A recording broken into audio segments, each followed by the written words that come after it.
नमस्कार, मैं डॉक्टर राजपाल सिरोहीवाल, सह आचार्य हिंदी विभाग, राजकीय महाविद्यालय कोटपुतली, बीए पाठ द्वितीय के प्रश्न पत्र द्वितीय में संकलित जो एकांकी हैं उनमें काल पुरुष और अजंता की नर्तकी जो एकांकी है ये लक्ष्मी नारायण लाल के द्वारा लिखी गई है। तो लक्ष्मी नारायण लाल के परिचय के बारे में हमें ये जान लेना चाहिए कि लाल जो हैं वो बहुमुखी साहित्यिक प्रतिभा के कलाकार हैं। उन्होंने नाटक और एकांकी के अलावा उपन्यास और कहानियाँ भी लिखी हैं। लेकिन स्वतंत्रता के बाद जिन्होंने हिंदी नाट्य परंपरा और रंगमंच को अपने स्पर्श से और भी अधिक समृद्ध कर गौरव प्रदान किया है, उनमें श्री लाल का नाम विशेष उल्लेखनीय है।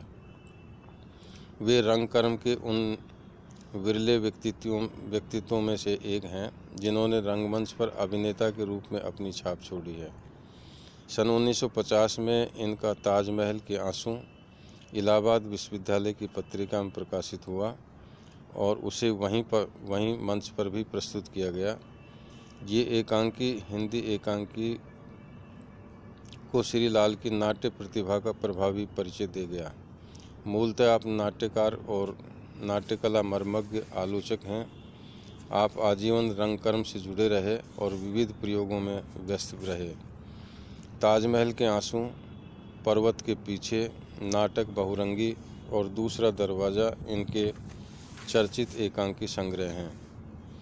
यदि ये कहा जाए कि लक्ष्मी नारायण लाल अकेले ऐसे रचनाकार हैं जिन्होंने एकांकी विधा को गंभीरता से लिया है तो अतिशयोक्ति नहीं होगी। उनके नाटक और एकांकियों में मध्यम वर्गीय जीवन की मनःस्थिति को विविध कोणों से विश्लेषित किया गया है। जनजीवन से गहरे जुड़े रहने के कारण जीवन की विसंगति पर प्रहार बहुत तीखे हैं। इसके लिए उन्होंने पौराणिक आख्यानों व मिथकों का भी अच्छा खासा उपयोग किया है, लेकिन वर्तमान उनकी दृष्टि से कभी ओझल नहीं हुआ। यही कारण है कि उनकी कृतियाँ सामाजिक जीवन के यथार्थ का जीवंत दस्तावेज हैं। समस्याओं का तर्कपूर्ण सूक्ष्म समाधान एवं रंगमंचीय सार्थकता उनके एकांकी नाटकों की सहज उपलब्धियां रही हैं। काल पुरुष और अजंता की नर्तकी, ये लक्ष्मीनारायण लाल की एक प्रसिद्ध एकांकी है जो मानव मन की गहराइयों की पड़ताल करता है। अनूप का विवाह प्रभा से हुआ है जो अपूर्व सुंदरी है, इसलिए अनूप उसे अजंता की नर्तकी कहता है। किंतु विवाह से पूर्व प्रभा अपने एक सहपाठी के साथ, जिसका नाम हजारी लाल था, भाग गई थी और 3 दिन तक उसके साथ घर से बाहर रही थी। प्रभा के पिता ने शर्म के मारे वह शहर ही छोड़ दिया था। प्रभा का विवाह अनूप के साथ हो गया। वह उसकी सुंदरता पर मुग्ध है, पर वह इस रहस्य को जानता है कि प्रभा हजारी लाल के साथ बाहर रही थी। उसके मन में संदेह है। यद्यपि वह उसे अजंता की नर्तकी कहता है, वह स्वयं क्लब वगैरह भी जाता है। उसकी गतिविधियों का प्रभा को पता है। किंतु अनूप का एक मित्र मुनि उसके घर आता है और ठहरता है।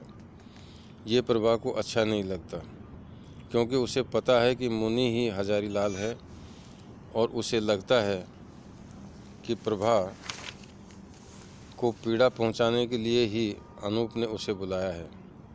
वह स्वयं को अपमानित अनुभव करती है और अनूप का घर छोड़कर जाने का निर्णय लेती है। अनूप उसे रोकना चाहता है। एकांकी में अनूप के कुंठित व्यक्तित्व तथा प्रभा की पीड़ा को बड़ी सुंदरता से व्यक्त किया गया है। इस एकांकी की भाषा सदी हुई एवं संवाद बहुत ही अव्यंजक हैं।